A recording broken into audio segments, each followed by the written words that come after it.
of how the teams came to be and how they got here. I think that they both had very, very different trajectories and different things that they went through the entire year. Obviously, when it comes to T1, I do feel like their winter split was very, very underrated. If we think back to Korea in the winter, the format was very, very silly. If you guys remember the LCK Cup, is that T1 got kind of gutted by the fact that they were on the losing group.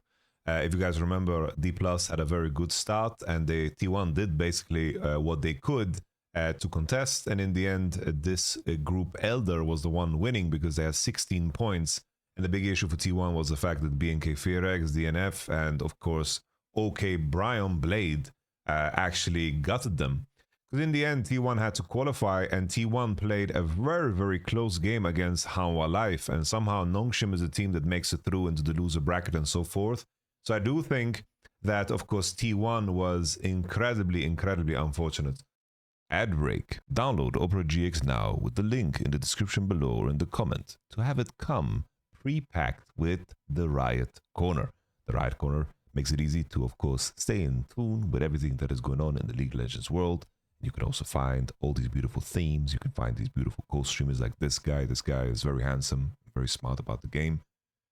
Other things that you, of course, get included as a League fan. There's no reason not to. If you watch the game that is coming up, the finals between KT and T1 on LoL, you're supposed to come using your Opera GX browser. Stay awake and keep your eyes peeled on the screen because there will be a notification. And if you click that one only on the Opera GX browser, you will get access to beautiful, beautiful fat loot. And as the Opera GX and the Riot Games partnership expands, there will be more and more things in the Riot Corner and more events like these where you can, of course, find fat loot. So there's no reason not to have Opera GX if you are a League of Legends fan. Opera GX, of course, comes pre-packed with a lot of cool features that they keep expanding on. You can easily block ads and surf the web up to 3 times faster. You can manage exceptions, manage lists, and of course you can block tracks too. Why not? And pre-built, they also have a VPN that you can simply enable by clicking. But now, for a limited offer, you can try this device-wide VPN using the code EarnYourLegacy, all caps, for 2 months of free VPN Pro. At this point, what are you waiting for? They are limited. You can use this promo code during the World Championship. So download Opera GX in the description below. And finally, before we get back to the video, everyone's always scared about, oh, Yamato, I don't want to change browsers. It's too much of a pain in the ass. It's very easy. You scroll down here to synchronization, and then you just import your data, and then boom, you're done. Any Chromium-based browser, all the common browsers are all here. Just click import, and you're up to speed. So you can escape your little hell and enjoy freedom. Join us, the Opera GX family. Like, this was just a very terrible format. Like, this was complete ass of a format, and T1 played against the tournament winner in HLE in a game 5 that could have been won. So in my mind here, I think already from the get-go, T1's placement here in winter in the LCK Cup was kind of fake and false. I do think that T1 kind of hit the ground running, and I think they had moderate success with Smash. That was also a big part of the drama as it unfolded with T1, where in the end we got the statement from T1 that Joe Mars says that he's stepping in to put in Gumayushi. And I think that a lot of fans were saying this is proof, like, considering their MSI form and how they, you know, managed to beat HLE in the matchup to qualify to MSI. Everyone said that this is the correct choice. But I think I like to view it in the light of maybe this benching is exactly what Gumayushi needed to find form again. He did practice champions, he didn't play, came back to play Corki. He's playing Kai's on stage now. I do think that people don't give that maneuver enough credit. I was the same in the past. I was very upset about the fact that they subbed in EasyHoon over FAKER because I just wanted to see more games of FAKER because I was a big FAKER fan. But I don't think we should underestimate the impact that has on the mentality of a player, and maybe that's exactly what shapes you to become better. because maybe, you know, after a couple of years of playing on the same team, maybe there are certain things that you have been doing to find success. Maybe that's not enough at certain points in time. And in the end, you know, you figure out ways to kind of push you, which I think is a super good. You know, if a benching happens and then it works and you come back and play better, I think that usually in my mind supports the idea of the benching in the first place. Because earlier in the year, I have to say, Gumayushi looked very poor individually. And I think a lot of people are going to jump to conclusions, say, well, he only got to play one match, he got isolated from scrims. I think the T1 as a whole worked with enough data to know to take those decisions. I think sometimes you just have to trust the process. And I would be very surprised if FAKER and Keria didn't have a say in who was going to be playing AD at the time. And I think that if we want to zoom out, I do feel like the whole subbing in, subbing out debacle was quite a success. I just think people looked at this result between T1 and How Alive and saw it as a failure. But in reality, I think it was a failure of the format, because T1 is definitely the type of team to potentially do kind of a lower bracket run, because GENGs didn't really spread their wings until, of course, Spring Split. That moves us to Spring Split. Spring Split was very rough for T1, in my opinion. In the beginning, they didn't look too clean. They were dropping games against, for example, BFX and so forth. And it was coming into playoffs, everyone assumed that, of course, How Alive and GENGs are going to be the two teams that qualify. GENGs had the 18-0 split and T1 dropped series, but they did ramp up at the end of it. The really cool part about this T1 is that the way they qualified. Everyone, me included, thought that this is a team where Doran needs to be kind of a role player on the roster. And in the end, they qualified by letting Doran be the carry of the team. And in a world where they moved on from Zeus and Gumayushi and Keria, Gumayushi playing a more supportive role for the team, and Keria and Owner playing in a way that is more focused on carrying through them. Let me just close the window because someone is drilling something.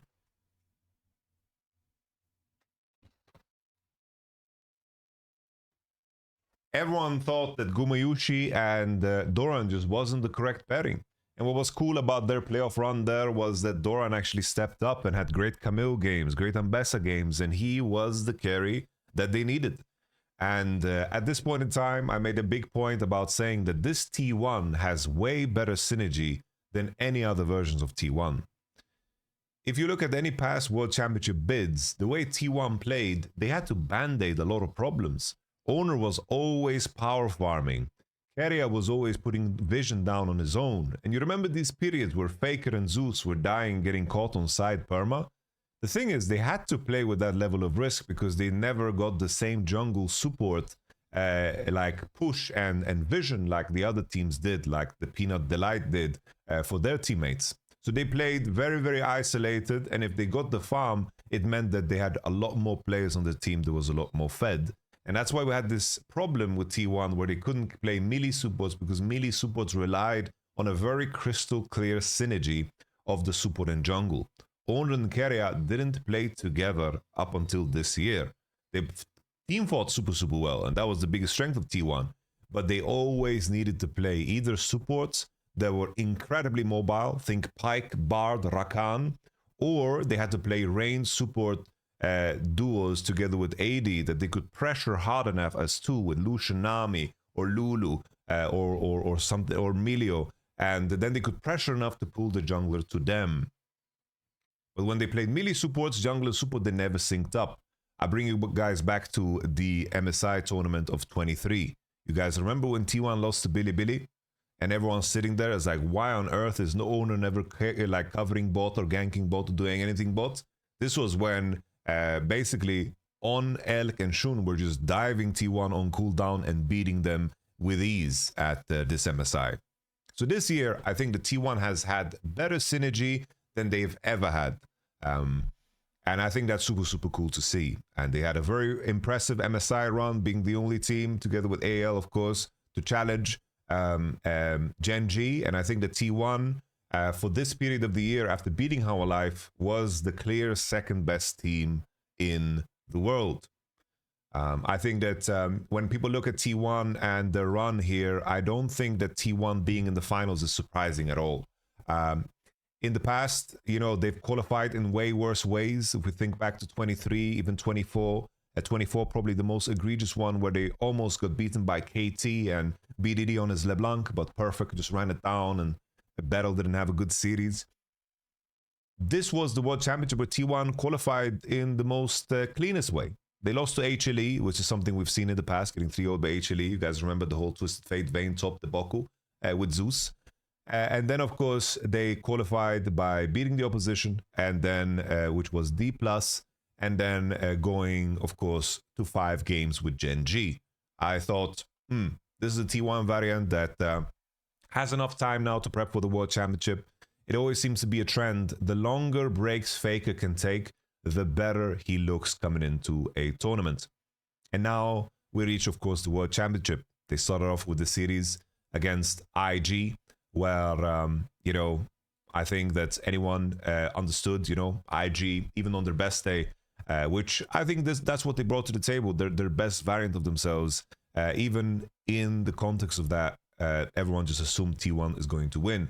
And that was, you know, a rocky start for Owner, but in game 3 and 4, Owner really stepped up, and T1 it disposed, of course, of IG with ease. The coolest thing, in my opinion, about this tournament, in my opinion, is the fact, someone mentioned that T1 could have lost that, honestly. Yeah, there was that throw right from the Shy on midway, you know, like the Shy on midwave, like there was some throws back and forth, but I don't like speculating. It's like, oh, if they won this game, maybe everything would have gone different. Definitely, there's some truth to that. Like the GENG series, the fact that they threw game 1 against KT, maybe everything would have looked different because of the psychology of the game, definitely. But we can go into such a hypothetical world if we go down that line, you know. So follow up, T1. What's unique about this Worlds, in my opinion, is FAKER. I think FAKER has looked amazing this Worlds. I think you can go so far to say that FAKER has been the best performing player of the whole team. And that hasn't been true for the last couple of World Championships. You can clearly, easily say, you know, FAKER clutched it out against JDG. He had that huge Azir play onto Ruler. Fair play. He had that insane Silas game, Galio game against Billy when it mattered most. Fair play. I'm not saying that he was, you know, less clutch than the other guys. I'm just looking at the volume of play. Because now we have a lot of games of T1 at the World Championship, right? We have the 5-game series of AL. We have the 5, you know, the 5 matches that they play to even qualify on 3-2. I do think that FAKER has been the most consistent and high-level member of the team. For me, that's insane. For me, that's absolutely insane. I don't want to open up, like, for the people that say that FAKER is in his prime. I think that conversation, I hope I don't need to address it too hard, because obviously it's like he might be better player now, but when we compare primes, it's always in the context of the opposition. And for all the people out there that didn't watch FAKER play from 2013 all the way to 2017, he was so much better than everybody else that it was ridiculous. SKT FAKER was a ridiculous player. Absolutely ridiculous player. I'm trying to really make that clear to you guys that it's not comparable. It's not comparable at all. But at the same time, give FAKER a lot of props that here, at this tournament, I think that he was and has been amazing. Amazing. But if someone goes so far to say FAKER's in his prime, well, the thing is, like, I can still say that FAKER's been amazing and still say that BDD has probably been a little bit better, you know? Someone, a little side tangent, someone says Pawn was a fraud. Pawn was suffering from health issues, but Pawn was not a fraud. Pawn was insane too. He was really insane. But I do think that FAKER was very let down by his teammates back in 2014, if I'm going to be honest. And even more so 2017, which is interesting because 2017, I still think it's one of the best FAKER years in his career, but he didn't win the World Championship, you know? He didn't win the World Championship, which still, for me, that 2017 year was one of the most impressive years because FAKER, rather than being clutch only in the big games at the World Championship, he was doing that every damn game. But let's not go too deep onto a tangent. I just wanted to highlight how good that SKT, FAKER was. And T1 FAKER, the last couple of World Championship, I do think that you could say that Zeus was better in 23. You had like Gumayushi being like all of his teammates were just had such a high, floor and ceiling in every damn game. And it was like, let's get Ankh to the final, and then he's going to push it over the finish line. There's something based in that too, but I still wanted to highlight how great FAKER's been at this tournament so far. FAKER has been the most consistent member, because we've had some ugly games from Owner. We've had some ugly games from Keria too, like his group stage. I know that he was sick and so forth, and he came in big here against AL, which was amazing today. Of course, his two best of fives, Keria has been fantastic. Besides maybe the game 5 against AL, that flash into the wall with Seraphine was hilarious to me. And Owner has been inconsistent. Gumayushi too, even that same series. You remember Gumayushi Draven, Gumayushi Ziggs. He didn't have that level there that was required of him on those champions. But they made it through. They made it through. And I think that this T1 vs Top Esports series was a huge tell about the kind of scaling nature of T1. I think what was so interesting about this series, T1 vs Top Esports in particular, was the fact that obviously everyone thought they would win, but you have a situation where T1, in terms of what they are drafting, it just makes so much sense. The losses against AO, they landed in positions where it didn't look that good. It didn't look that good at all. But T1's drafting just made so much sense. You have Oriana Zinzao with the Varo Slam. This is all, like, you just look at T1's drafts and they just all make sense, You have the Camille and the Ambessa pairing with the Galio, making the Galio stronger. The Nico Slam early on to set up, of course, Keria for success. The Kai's on 5 because the draft just screams that you need to pick it. Even T1 in the game 3 was such a classic. They slammed the Mel into the Ornn, Kiana showing, and Aurora mid lane into a classic Ashe Renata. Regardless, someone mentioned in chat that TS will get a mental gap. We're looking at what we can extract from here. And I do think that T1 did such a good job of making sure that FAKER is always safe on side and Doran's always safe on side. And they are very, very good at picking the right champion combos.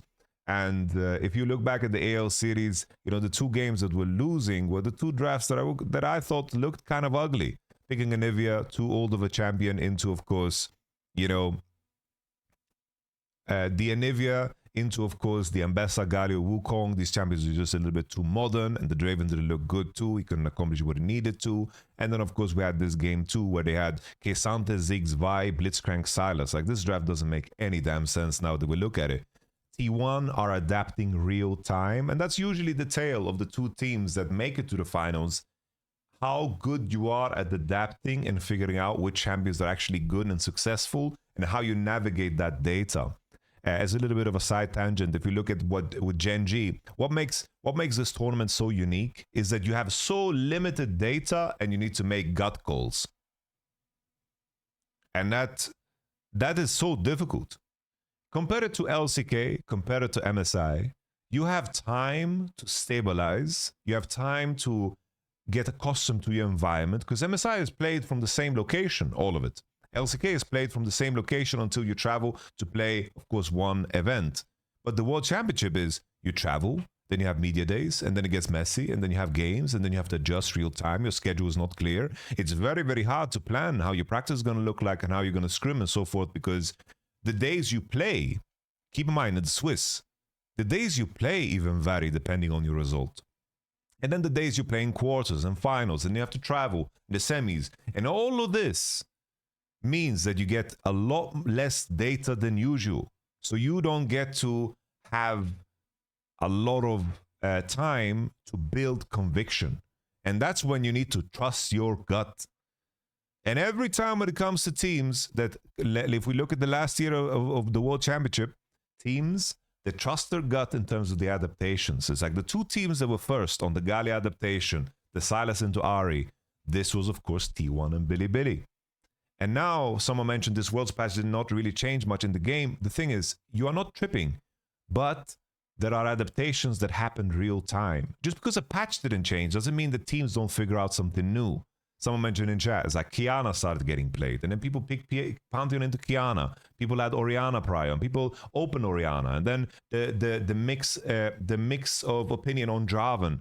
In the beginning, Jarvan was losing a lot, but that was because he was played into Wukong and in the wrong spots completely. And these are things that people figure out. So it's like over time, people explore these metas because the metas clash against one another. That's the unique thing. In the LPL, they play a certain way, LCK, they play a certain way, LEC, they play a certain way, and now you have everything clash. So you have such a big mix of data. And that's why it's so cool, you know, even though I think the story of the Mundo is so funny, that they locked the Mundo to deny the Mundo of the enemy, maybe. It's so funny, but it also speaks to the fact that T1 has the guts to shoot from the hip. And then when they lock it, they play it to the max. They're gonna be unapologetic in terms of how they play the game. Even though lane swaps didn't change super much, right? Like the patch didn't change super much. It just came down to, you know, having conviction in your preparation. And that preparation is so damn limited. I bring you guys back to this moment in time, 2024. After HLE beat FlyQuest, I interviewed Mowgli. And Mowgli was coaching DRX when they made the Worlds run. He said, I asked him, so what makes you win Worlds? What is something that you learned from DRX that you're applying now with HLE? You know what he said? He said, we're going to practice what we think is good, and then we pray to God that it's correct. That's what he said. That is what he said. And I think there's a lot of truth to it. There's a lot of truth to it. Someone mentioned DRX outsmarted T1, that's how. It's like, yeah, sometimes you go outside of the prep, you open Caitlyn, the enemy first picks Karma because a lot of the supports are banned, and then, you know, the enemy support just slams a Bard. You know, it's like it requires guts to be able to take such a gut call, you know? It really, really, really takes guts to make such a gut call, because it can be the difference between you losing, and a lot of people and a lot of players lean into comfort when that happens. And I do think that T1 have figured out so much about themselves, and I do think that the TES Top Esports Series signified something very clear. And before I talk about, you know, the matchup against KT, I also wanted to kind of highlight KT's journey before, you know, getting, of course, to the World Championship. KT's journey has been very, very unique in the sense that I've been a fan of BDD for a very long time. And I remember watching BDD in 21. I can tell you guys an inside story is that we scrimmed against BDD. And when we scrimmed against BDD, he would pick all of these amazing different champions. But then he would play on stage. He would only stick to the majors, and he was a very unimpactful player. He would lane super well, but he would always kind of fizzle out. Like, he didn't take the game by the horns. And even though, you know, this was Genji BDD back in 21, you know, BDD then was on the super roster of KT 2023, super, like the one that, of course, picked T1 and everyone laughed at it. Even in those series, guys, even in those series, BDD was outperforming FAKER. In that series, Keen was letting him down. Keen was getting annihilated by Zeus. Aiming was also just a known playoff choker. BDD really tried to carry those games. He was really, really smurfing on FAKER. But it just wasn't enough for them to go all the way. And then he went to the World Championship. They ran into, of course, JDG, and they lost. And JDG was the big favorite to, of course, win it all. So them losing against them wasn't too crazy of a deal. And KT had a very, very rough draw, if you guys remember, of the Swiss stage back in 23. 2024 arrives, and everyone, you know, thought to themselves, what on earth is this roster? This was the KT Beryl. This was also, of course, KT Beryl. This was KT Pioshik, KT Perfect.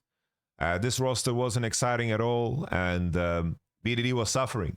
But he was smurfing a lot of games. He was carrying a lot of games. He already was in that state of mind.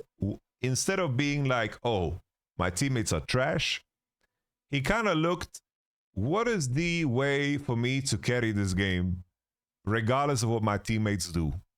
And BDD was already working miracles back then.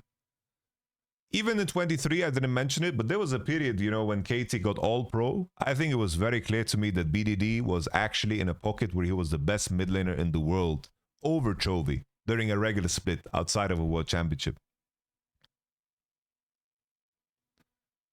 So 24 comes around, and we had the situation where KT went to game 5 against T1.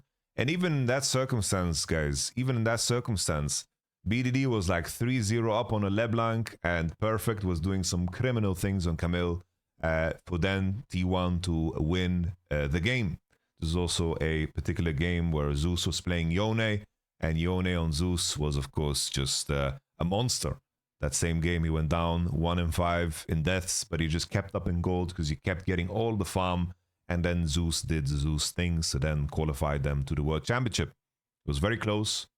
And just the day before, T1 lost to D+. You remember that D+ that got reverse swept in Swiss stage? They were 2-0 up into helping every LPL team qualify. You remember that?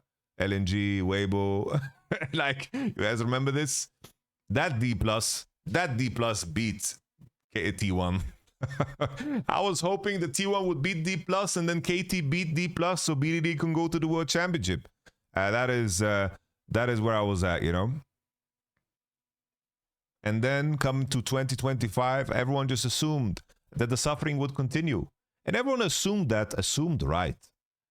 You know, for those who only watch the World Championship, it's like KT was a team that was, you know, very formidable because BDD could just piece it together, and Cuz had champions he was very effective on. Whether it was a Sejuani, Viego, in the beginning was also Nidalee. There was also, of course, Cuz had like a champion pool that was very effective on.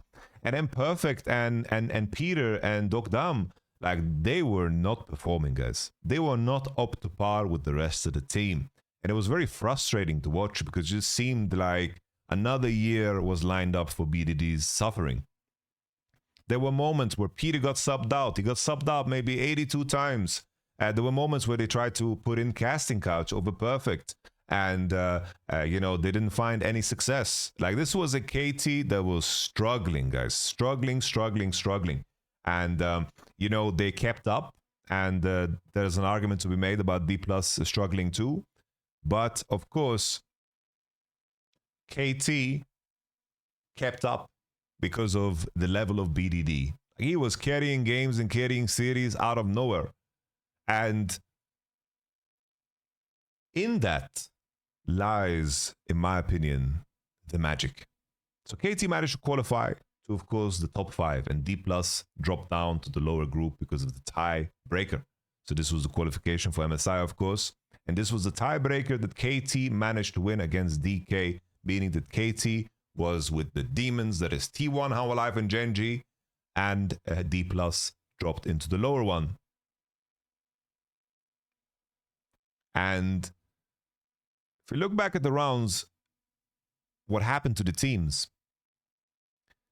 We have two sides of the same story. Nongshim was a team that got beaten up on the daily, and KT was that team too.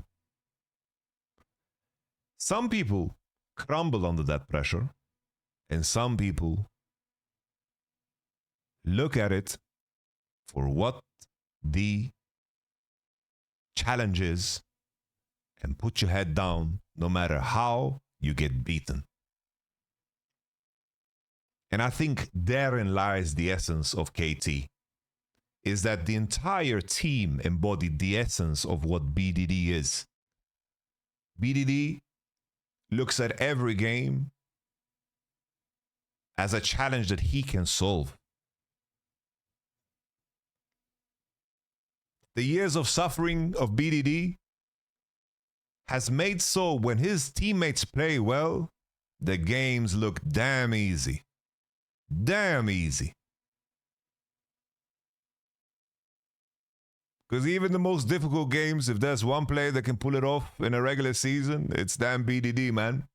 It's BDD. Because as Nongshim suffered, and they won like 2 maps in total, KT managed to chase a higher performance regardless of course, their own failures. Because what you need to do as a team is that you need to run.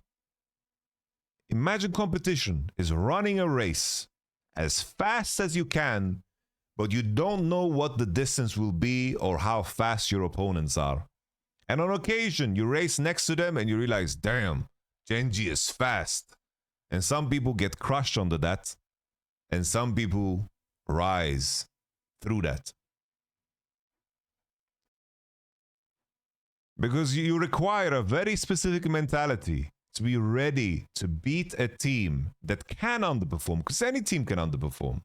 All of the teams at the World Championship have had times where they underperformed.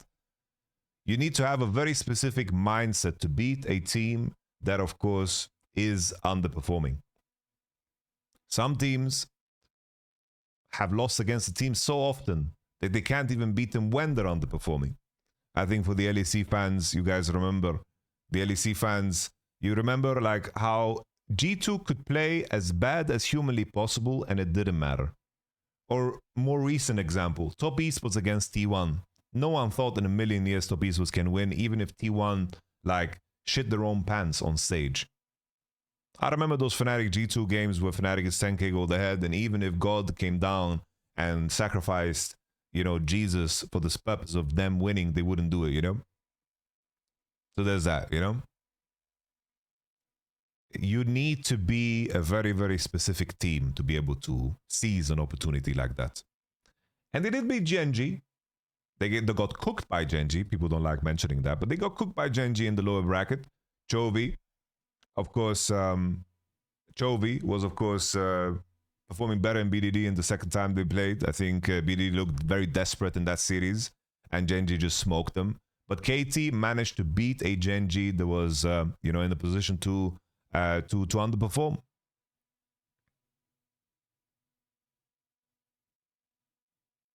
And then the same thing occurred at this World Championship.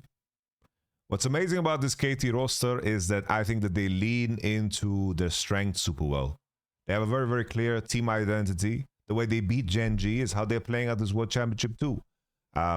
Meaning how they beat GENG in the LCK. They are picking team fight heavy compositions. They line up themselves at the Drakes. I think their in-between is weaker, meaning like how they farm and their farm distribution, how they get caught, because this is where I think GENG also outmarked them naturally, even though they didn't win the series because they just couldn't win on the objectives that well against, of course, KT. KT is a team that coordinates super well and have players that know how to engage fights super well. I think Perfect, Peter, standout engaged player. Very, very strong engaged player. He finds very good angles and good moments to start fights. I think the same can be said for Cuz and, of course, BDD too. And I think that's how KT have kind of built themselves up at this tournament. They just pick teamfight heavy drafts and they make sure that their jungle support pairing is strong so they can contest early and drive the early game and give space to BDD. And then they make sure that the composition is very strong on objectives, which makes just for a very, very interesting matchup against T1. Someone in the chat said, you were shitting on Gumayusi Kai'Sa against AL though. Yeah, like I'm going to be honest with you. Gumayushi's Kai'Sa wasn't that great. But I say that in the context of comparing it to the best Kai'Sas in the world. And it's perfectly fine. Like Gumayusi has so many different strengths, like his Varus, his Ashe. He has so many different strengths in comparison to the other ADs. We don't need to cope ourselves into thinking and saying that he is one of the best Kai'Sas ever. Because keep in mind, all you need to do sometimes is be able to pick it in a spot that is really, really good. And this game was closer than it should have been, in my opinion. I think respect, by the way. Big respect that Gumayusi is 1-2 down and they have this draft where you kind of have to pick Kai'Sa or go home. Respect that he does it. I like that a lot. Because it's the only way to make Nico work and Nocturne and then have this teamfight composition. This is really, really good. But they were losing fights with massive gold leads, guys. And that's fine. This is not me shitting on him or anything. It's just that I think it's important to have like a very, very good point of comparison.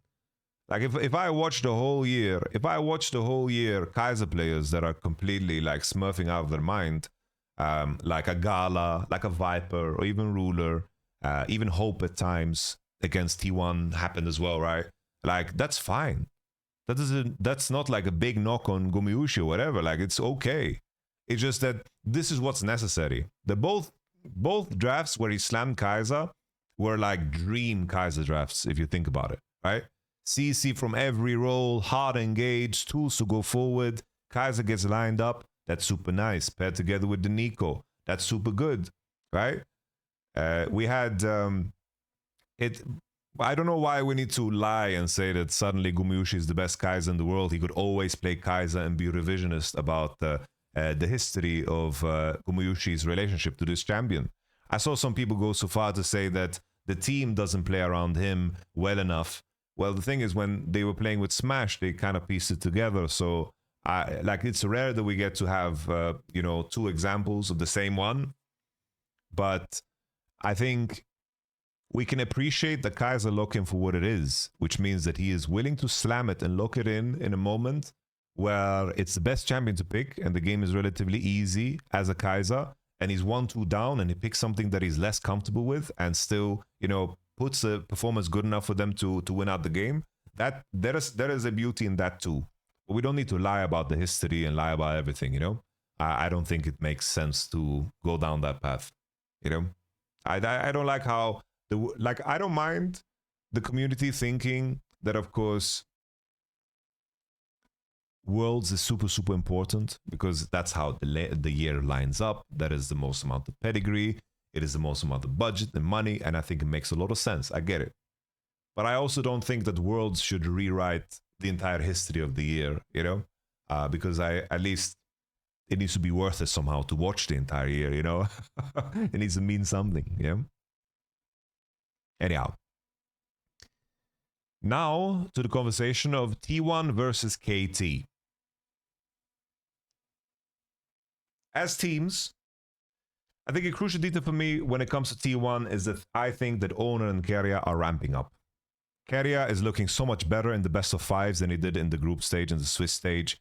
If we look at T1 and Swiss stage, I think that T1 didn't look good. It was only FAKER dragging them over the finish line, and T1 had a very lucky draw. Keep in mind they lost against CFO. They didn't look that great. I feel like everyone on T1 is ramping up big time, and I think a big thing that has ramped up for T1 is their preparationary work. I look at the 3 drafts that they pulled off against Top Esports, the fact that we had the Mordekaiser slam into Wukong showing. We had the Varos Prio early on, 1-2-3. For those who watch my content know that I am very, very, I am very frustrated with how T1 has set up, of course, Gumayushi for success. Where if you have a Gumayushi that plays specific champions really, really well, then make sure to pick them 1-2-3. Don't drop them 4-5 and send them to the wolves, I think that's a very, very, very, very good thing. Very, very big plus, the fact that they picked Varos in the 1-2-3 for me is a massive plus. They are aware of the strengths of their players more, and they are very in tune with the meta, which I like a lot.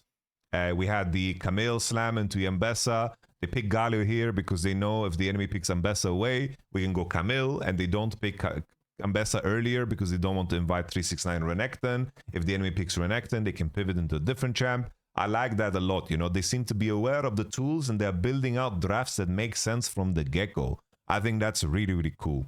And this is not something that we get often from T1 if we look at the entire year. So I think T1 are in a very, very good place in terms of what they draft and how they set their players up for success. I think it's trickier now to put a big emphasis for teams against T1 in the 1-2-3 because a lot of teams need to ban Bard, a lot of teams ban Poppy, and there's a lot of other champions to, of course, remove.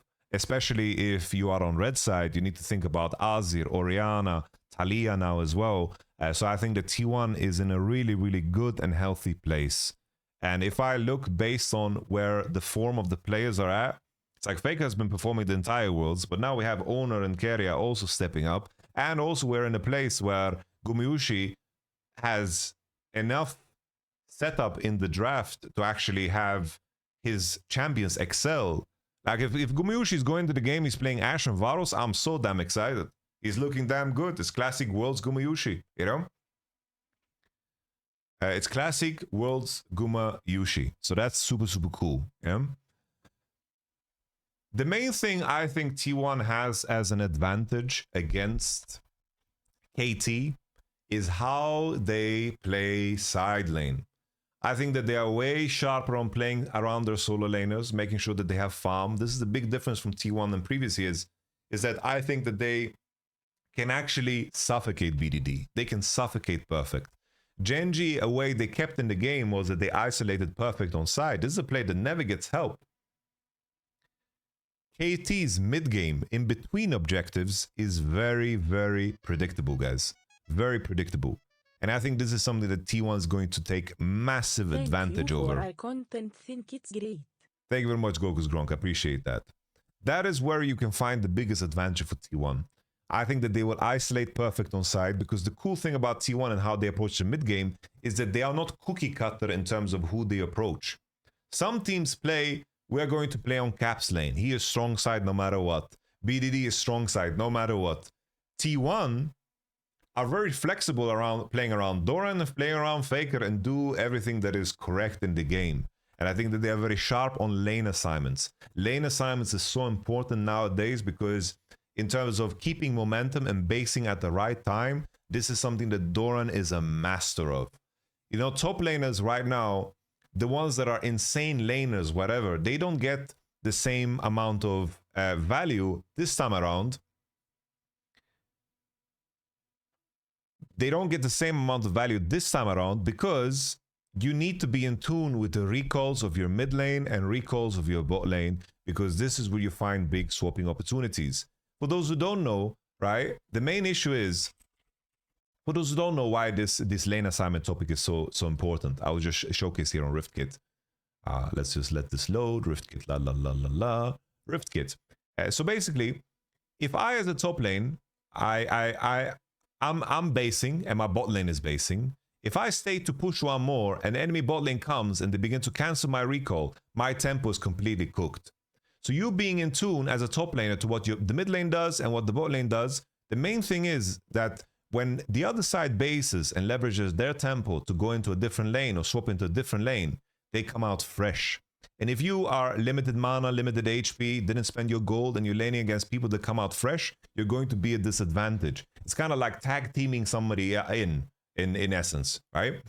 So you need to keep track of this super, super hard. And at the same time, with this idea in mind, as a top laner, you need to be in tune with the objectives that spawn, the dragon, and of course the Rift Herald and the grubs.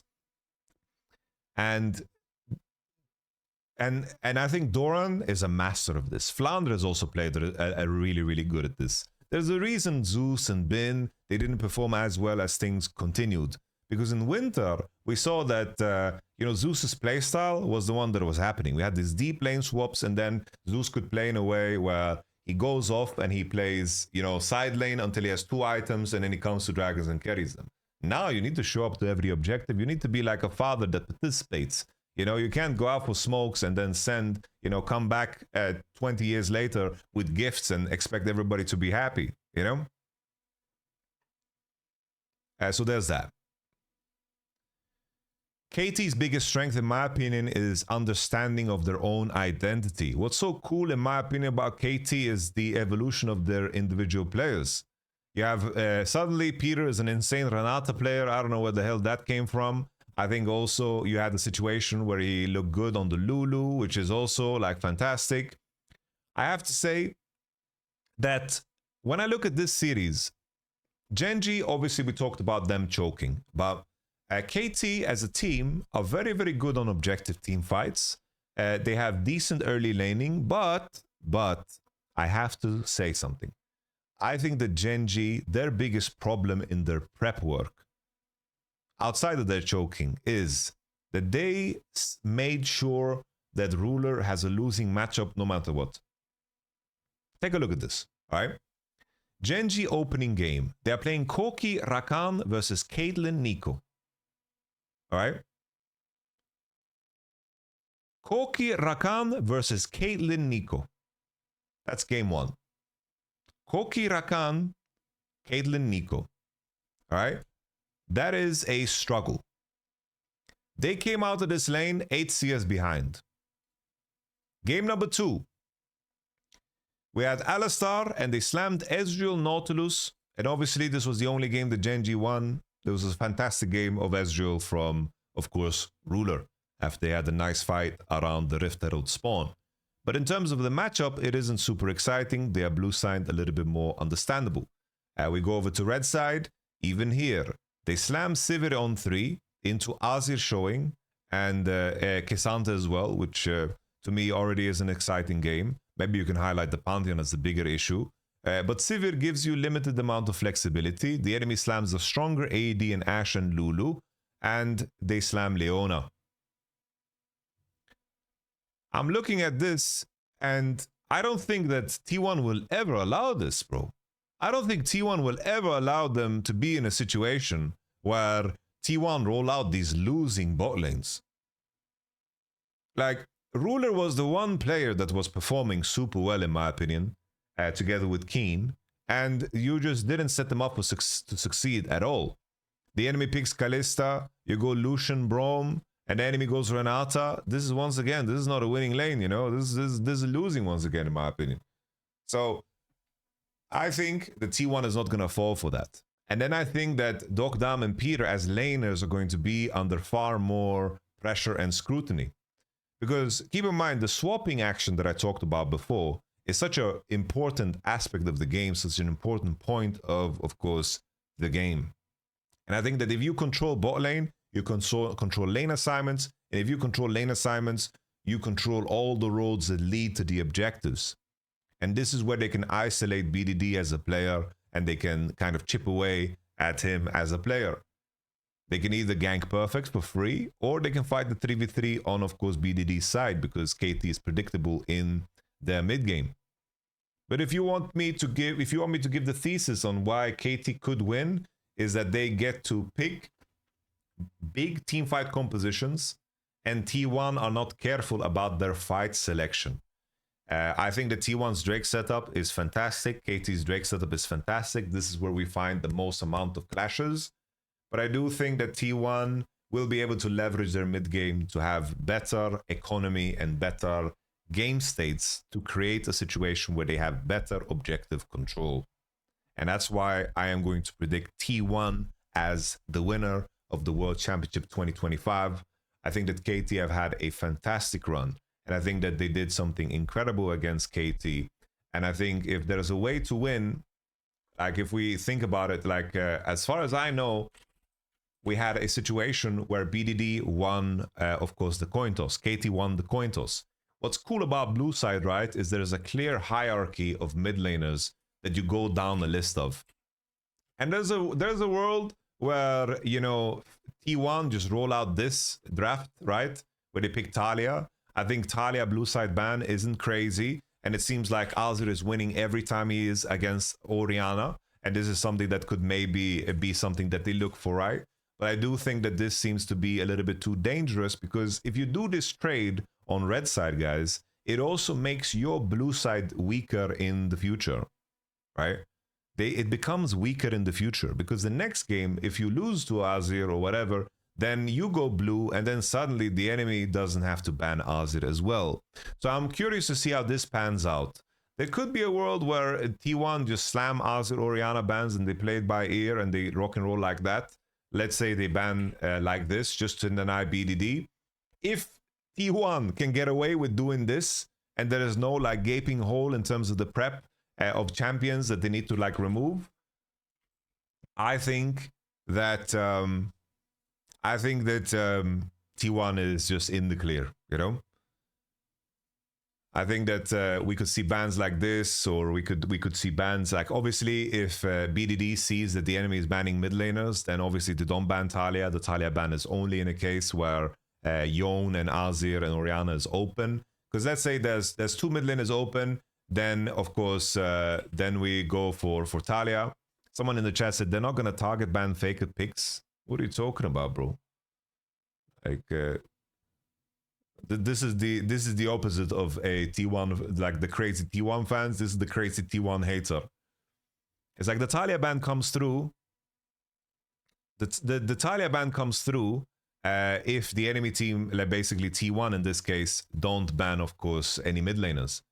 So maybe there's a scenario where they just open with Talia first pick in the opening game, and then FAKER just plays something like the he could play just a mage like the Victor, or maybe like Hui he pulls out. Maybe just plays Mel, even though I think Mel is pretty bad against Talia. Maybe they're just happy to get something like Jarvan as a trade-off for this, or Wukong. We have to wait and see the direction they head in. But I wonder if T1 is going to roll out all mid lane bans, or if they're going to just ban Azir and trade Orianna Talia, and then maybe this is the trade that we're going to see, so they have more flexibility on bans. So it could be like trade Orianna for Talia. It's a weaker matchup, but it also means that you don't give BDD Talia for free, and then you're not in a situation where you have to ban these champions like single-handedly, because maybe you set up a Poppy ban and you set up, let's say, a Wukong ban, and then you're in a situation where enemy first picks Orianna, you get the Talia, and then you, for example, go Jarvan, because maybe in this scenario, maybe it goes so far that they first pick this because both of these mid laners love Talia. I think that BDD Talia is also tremendous. We have to see how the teams kind of evolve and what they look for. You know, we really need to see how what they look for. I expect Nico ban, I expect Bard ban, and then the last one is if you want to create a scenario where you want to set up mid for even more strength. But either way, maybe there's a world where T1 just roll out these bans in the 1, 2, 3. Maybe this is just what they roll out in the 1, 2, 3. I think that you want to deny these champions, and also like I think if BDD wants to play Yone, like we could see like a Rumble scenario. I feel like that's something that maybe they can deal with, you know.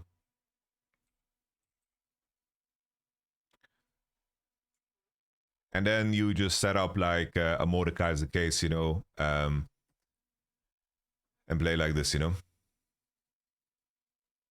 We also have Yunara in the mix, but I don't see both teams as big Yunara teams, you know.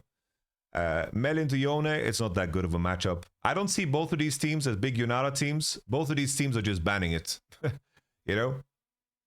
Here we have Genji banning it. I guess there's been some record of Dokkan playing it. But both teams aren't like super big Yunara teams, so I wouldn't be surprised if Yunara like slips through the cracks. I wouldn't be surprised in the context of these two teams if Yunara slips through the cracks. But maybe the way is to just ban Azir and let all the other mid laners open to play.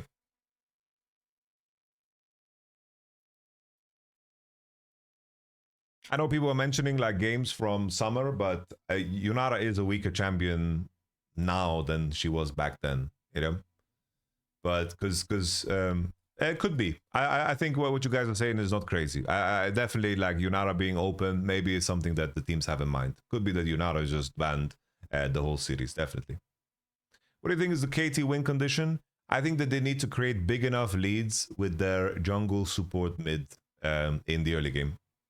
And I think if they create big enough leads, the mid game matters less. And then I think that, you know, they can transition into team fight super well. I think that the strength of KT in my mind is the fact that Peter and Cuz seem to have great synergy at this tournament. Great synergy, which is super cool. Could be that Yunara's permanent. Like people are mentioning like, oh, Dokkan played it, he played it, Gumayushi played it. I'm saying still about characteristics, the characteristics of both of these players. I would be worried about other Yunara players more than this set in particular, you know. But it's been permabanned on red side, so maybe what AL did here, maybe this is just going to be what's going to be the continuation, you know. Maybe this is going to be the continuation. You guys are all right. Maybe this is true, you know?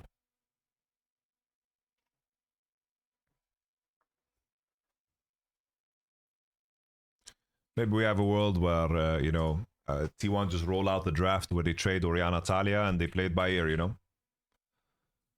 definitely this is something that that could happen. Someone asked for the KT TS drafts. We can pull them up. KT Yonara blue sideban, KT red sideban. Yeah, I don't know. What is making Mel get picked all of a sudden by T1? I think that they pick Mel in cases where they have good amounts of CC and they just need a champion that just pushes mid. I think it's just a mage. It's a filler pick for them, and they pick it in drafts where they have a lot of CC. Ashe, Renata, Pantheon, Scion, Mel can land their spells pretty easily. We have, of course, this draft here too. Mel is locked in here. I don't think this is a great Mel spot because it's blind, and I think that Syndra does well into her in lane. But I think that if they have Renekton and they slam Ashe Seraphine, I think they're just happy to play it as a filler pick. I think it's like one of those champions that can like push lane, navigate the lane. You can pick it early, and you have like some powerful spells. I think it's just this is FAKER saying, all right, I need to blind here. All right, I'll play Mel here, and you guys just pick whatever you want bot lane. That's what this is, you know. Pick a combo 4-5, I will pick Mel. That's what it is, you know? And I think it's just FAKER specific. I think there's a lot of champions that do well into Mel.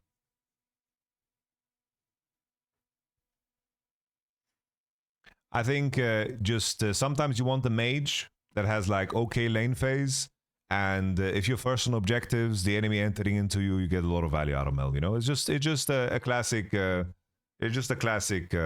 know, mage. I don't think it's too deep in my opinion. And that's all in my opinion. It's not that deep. I think FAKER likes the champ, plays it as a blind, a mage, and that's it.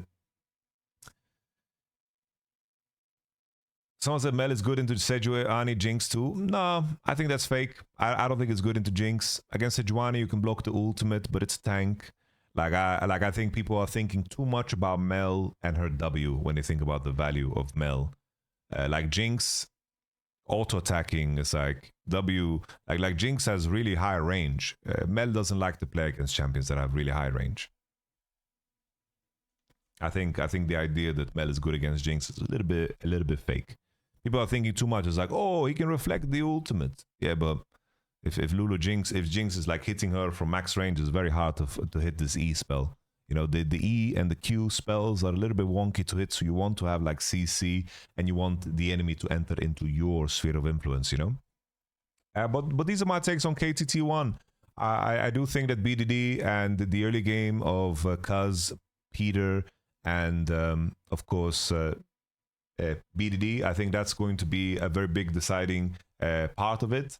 I think that T1 will not let themselves be in situations where they will not be in situations where you know, you have losing bot lanes the same way GENGs did. And I think that that part is really important. I think the T1 will not have, they will not draft losing bot lanes. Like look at how T1 has set up their prep around their bot lane champs, and they're going to do a way better job than GENGs at that. And I think that if you are winning bot lane in this series, I think that it kind of denies how much you can do. Like if you push bot lane, you create so many opportunities for the whole map. And I think that's massive. I don't think GENG, like how GENG got invaded, Cannon got invaded by KT and so forth, it's reliant on having bot push. Peter was there because he was pushing bot. And I do think that this is a detail that T1 are aware of. You can see it in their draft. So I'm going T1 win here. People want me to put a score line down. I think 3-1 T1. 3-1 T1. And that's it. You know? 3-1 T1. Yeah, 3-1 T1. I think the one game is going to be like BDD Magic. Do you think KT has to worry about Kai'Sa now that T1 has shown they're at least competent on it now? I think they need to be worried about Nico more so than Kai'Sa. Like, keep in mind the two drafts where they played Kai'Sa were Nico drafts. If you take a look at this one, Nico is the big one. Like, Nico, Galio, Camille. It's like, T1 didn't even care about Kai'Sa. They let it go 4-5. And then here, of course, in the game they played was the Nico first pick. I think Nico is the enabler here. Like Keria is a mean Nico. Really, really mean Nico. I think that as long as they don't have Nico, they will not want to play Kaiser either, I think. I think the chance of them playing Kaiser is rather low if they don't get Nico. And I think that Nico is something that will be giga contested. Like the opening game is going to be super interesting. Because if you ban Azir early, right? Like, Peter can definitely go in the Nico direction. Is Keria the best Nico in the world? Keria is the best a lot of things in the world. Plain and simple. Keria does shit on support that no other player would do, bro. Plain and simple.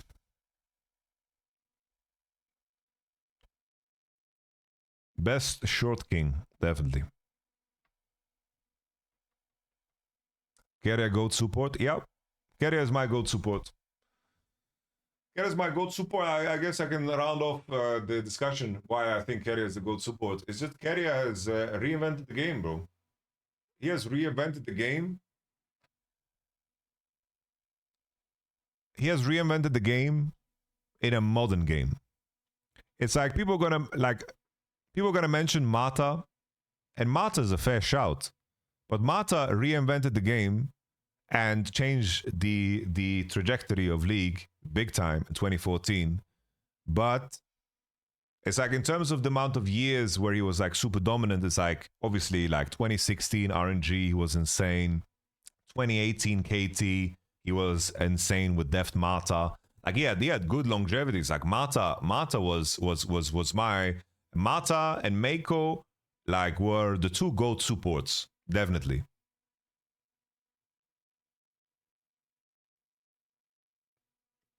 As undisputed Faker is for mid lane, Keria is the same for support? No. Like, now you're smoking crack. Now you're really smoking crack. Mako and Mata are still like good shouts. But for me, Keria has just been so much better than all other supports for such a long time. And at the same time, just warping the whole game around them at the World Championship too many times. Whether it was 2023 with the range supports or 2024 with the Pikes and the Rakans and the Buds, or even this year where he's just capable of playing it, you know. That's just what it is, you know. I think Keria has now been, even when he was on DRX, he was insane. I know people like to say that Keria is a rookie when he joined T1. I don't know why. I don't know why we say that. I really don't know why we say that. But Keria has been insane for his entire career, bro. Entire career. Him sometimes looking weak on engaged tanks is not relevant in the conversation? No. To me, it's not. I honestly blame Owner. I blame Owner on that more than anything else. Which might sound crazy, guys. But Owner was like giga farming jungler, bro. Giga farming jungler for a very big part of T1, bro. He was just farming, and you know, it worked, bro. He was the Rel with 200 CS that showed up on objective. He was the Vi that had 3 items. He was farming way more than other junglers. And Keria was like, yeah, what should I do with Braum alone, bro? What should I do with Braum alone? I don't know how to play. Pick me Rakan, Pike, and I can put wards alone. This is it.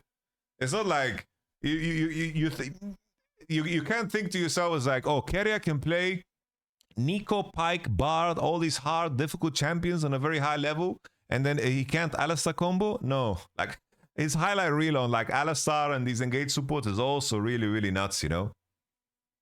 Really, really nuts. But I think this year has been the best year of Owner in terms of level by far. This year has been the best Owner year in his career by far, in my opinion. Because I think in previous years, he had a very niche and specific playstyle, and you could say that about everyone on T1, but it just worked because everyone just covered for each other really, really well, you know?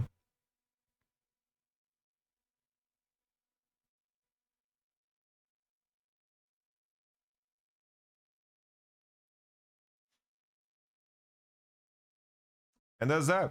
I think that's a good summary, guys. Maybe to summarize, even though I predict T1, maybe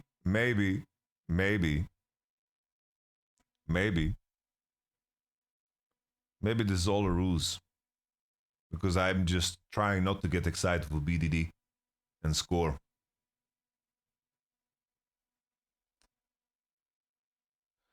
Keria is not the light on engaged champs. No, Keria is absolutely insane on engaged champs. I think this is a fake narrative. Watch what Keria did on Rakan in these games. He played Rakan, and you will see that. Like watch him play Rakan in this game. You're really like, this is cope, I think, about engaged champs. Really cope. Keria is just insanely complete. Someone asked me, what is the best roster of all time? This might sound crazy, but in that conversation, it is a difficult exercise to do, because you need to follow along, okay? You need to follow along, because people are going to say this T1 roster, the core of ZOGK. The thing is, they have won the World Championship, but if you compare a team, you do it on a year per year basis. You can't create a circumstance where you compare 4 years of one team against the 1 year of one team, because the truth is, no team stays together. No team stays together, and it's very fresh. But this GENGs roster is like a top 3 roster of all time in terms of what they did this year. I know it might sound ridiculous because they bombed out and choked in this best of 5 against KT, but they went 29-1, MSI, EWC, and they played in the LCK. This year, the LCK was by far the hardest region possible. Keep in mind, LCK was so damn difficult because of the level of HLE, the level of T1, and then you had KT and Nongshim and D+ nibbling at your feet. The LCK was insanely hard this year, and they still 29-1, right?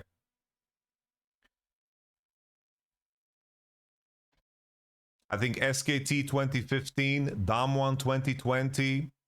The weird part about Samsung 2014, Samsung 2014, they were not that good before Worlds. Samsung Blue was the better team, so they're not in that conversation. Damwon 2020, they were weak in spring, but in summer, they just figured it out, you know? They just figured it out. They really figured it out. In summer, when I scrimmed D+, the first time in 2020 when I was in Sandbox, I was like, these guys are winning Worlds. They are just so much better than us. Like, they are just winning Worlds. So the conversation about best rosters of all time, I do think that the volume throughout the entire year matters. Really matters. Damwon was strong because of the rest of LCK being shit. That's not true. 2020 was... people are shitting on like that DRX roster and stuff like this, but bro, Damwon surfed on everybody. They surfed on absolutely everybody. I think the volume of the year matters super much. I think 2015 SKT is a cool one. SKT 2013 was also like demonic, but they had competitive series and back and forth too, you know.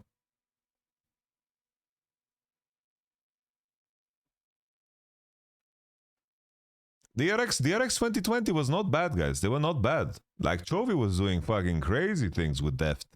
That was a fun roster. That was Deft, Keria, Chovy. Like, that was a roster, guys. That was a damn roster. But yeah, I think we leave it there. It's just that I wouldn't put the ZOGK roster that far up, you know, because we've had teams that had way longer periods of dominance.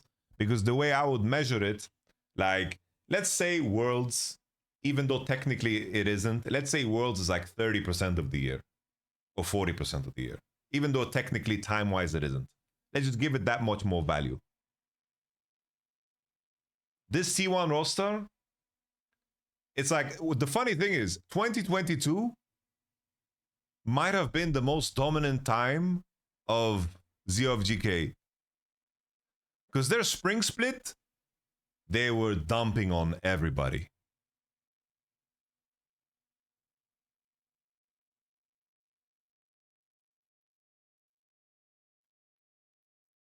That spring split 2022, they were dumping on everybody. And then MSI happened, and we had they lost MSI against they lost MSI. And then you have, of course, the Worlds run. It's like them losing to DRX, bro. Until they lost that game 5, they were the best team in the world, you know, leading up to that tournament and leading up to that moment in time, you know.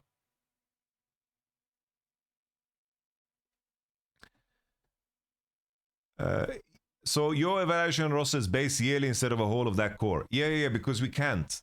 The thing is, none of these years, no other team can be compared to a team that has stuck around together for that long. There's only one team that won Worlds that stuck together, guys. It's like EDG 2021. They came with the same roster in 22. JDG was the best team in the world for like 80% of the year, you know? Like technically even 95% of the year, and then they lost semis to T1, and then the dream was shattered, right?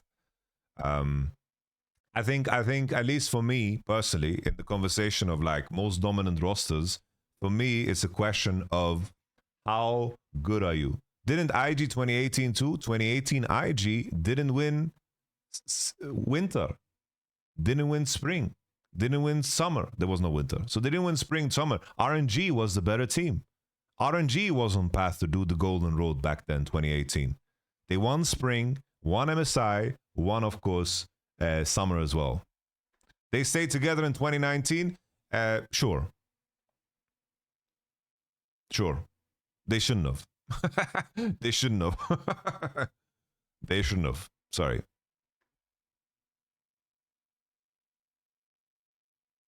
What a collapse at MSI. Again, they lost to Team Liquid. Tian was not the same person. No, Tian was an FPX brother. Battle cruiser operational. Thanks for being with us, coach.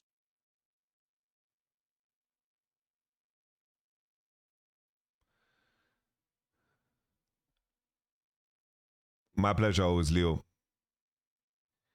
Yeah, the tricky thing, guys, the weird part about T1, the beauty of T1 is that they've stayed together for that long, with the exception of moving Dora and Infozeus, right? The core and everyone, the majority of the team has stayed together.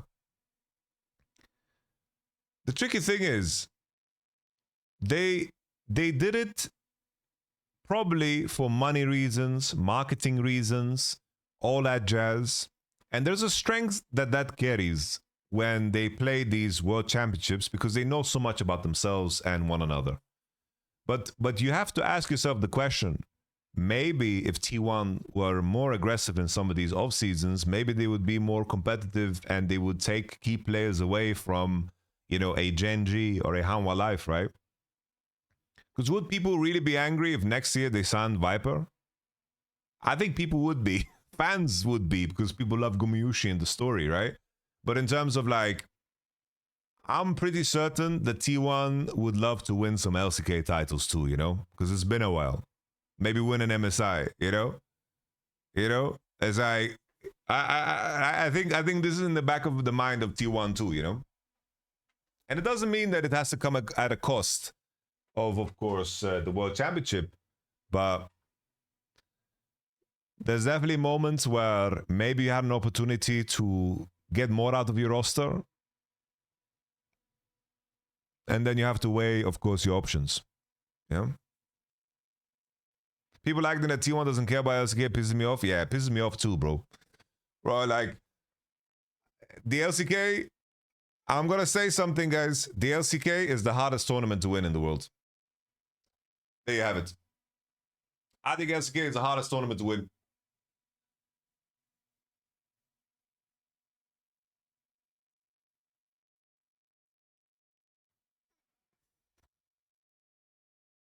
It's just the truth.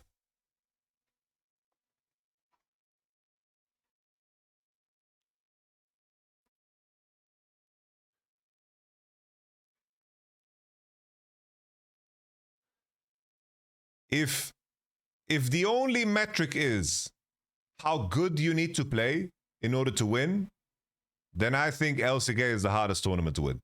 If the only metric is how good you have to play, all right? Can you guys understand this point I'm trying to make? If the only metric is how good you need to play, Worlds, the only metric isn't how good you need to play, even though it's super important. How you manage stress and pressure and the logistics is a very, very important aspect of Worlds, right? It's like MSI and LCK is a better measurement of who is the best performing team, because you have so much chances to adjust. You are playing from the same location. You can deal with the schedule. Everything makes a lot more sense. World is like, boom. You get to play one game here. You get to play one game here. You get to scrim. No, you don't get to scrim. You need to do media. You need to travel. You have to deal with foreign food. You never get the time to settle. You never get the time to calm down. And T1 is like, this is vacation. Bro, back home when we play LCK, I need to do fan streams. I need to do events. I need to do like, I don't know what the hell. I need to go have dinner with MBS. Like, bro, when they get to Worlds, they are chilling, bro. They are relaxing. They are chilling. But yeah, point being, it's like the LCK is obviously extremely difficult if the only measurement is the level of play. Yeah. But okay, that's it for me, guys. Thank you very much for watching. We stream now for almost 5.5 hours, which is nice.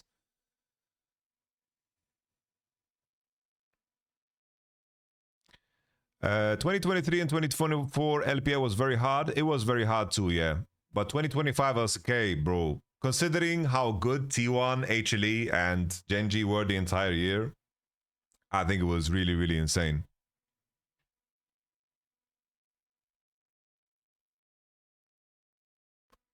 I have no idea what you just said, Meanalize, but I can say that I think people against K-popification, I think they are big trolls, by the way. I think people that try to police how people are fans, I think is really cringe. I think it's as long as nothing is dangerous, I think that you should be allowed to be a fan of an entertainment product however you want. I think it's okay. And just because something is weird to you doesn't mean that you should like be against that. It's like, yeah, like I'm not the type of person to go on Twitter and be like all cutesy. It's like, oh no, Kerry is so cute. Yeah, but it's like, let people enjoy things however they want, bro. It doesn't matter, bro. It's like, and then it's like when men have an issue, with how, like, let's say women are fans towards something, bro, I think it's really, really cringe, bro. But I'm telling you, football hooligans, these men, these are the worst, bro. I've seen Real Madrid fans, I've seen Messi fans, I've seen like fan bases of hooligans that are breaking things, that are violent, that are dangerous. Bro, this is bad, bro. This is bad. And it's like, I don't know how many people pretend to be Patrick Bateman, or people thought that they were Cillian Murphy from a TV show. It's like, guys, I think in the end, this whole topic of K-popification, in my mind, I think it's a great thing, because it means that you have an opportunity for fans to explore their fandom in a very different way. There's fans in Korea that are completely mental, like the ones that doxed Gumiushi's family's church, or like sending hearses, sending trucks. Like, this is mental, but that has nothing to do with K-popification, That has nothing to do with it. Nothing to do with it at all. It's like people standing, public figures. Or it's like people have posters of their favorite pop artists on the wall since forever, man, and that's okay. And that's okay. I don't think it's dangerous at all. I don't think it's a bad thing. I think people should it's an entertainment vehicle, you know? If you understand that it's entertainment and how you engage with that, it's entirely up to you. I think that's okay. I think that's okay. I always feel the need to say this because I think that some of these fans, they do so much in terms of making sure that the fandom is engaged, and they work super hard to organize and to make posters and make content and give up a lot of their free time in order to make being a fan a lot more engaging. And I think that alienating this group would be a disaster, because I think this is a very, very good aspect of the scene, in my opinion. Very good aspect of the scene. And if you think it's weird, you think it's weird, but big deal, you know? It's like, you know, some people at school, you know, people thought that anime was weird. They enjoyed anime. It's like, oh, look at these weirdos reading mangas. It's like, yeah, who cares? It's like, I'm doing it because I like it, and I'm not harming anyone. So that's what it is. Because you think it's weird doesn't mean you have to enforce it on anybody else, you know?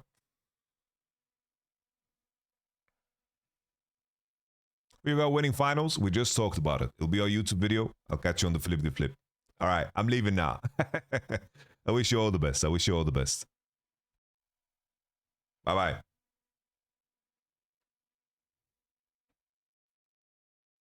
Later. Bye-bye. Arrivederci. Gute Nacht. 감사합니다. Bye-bye.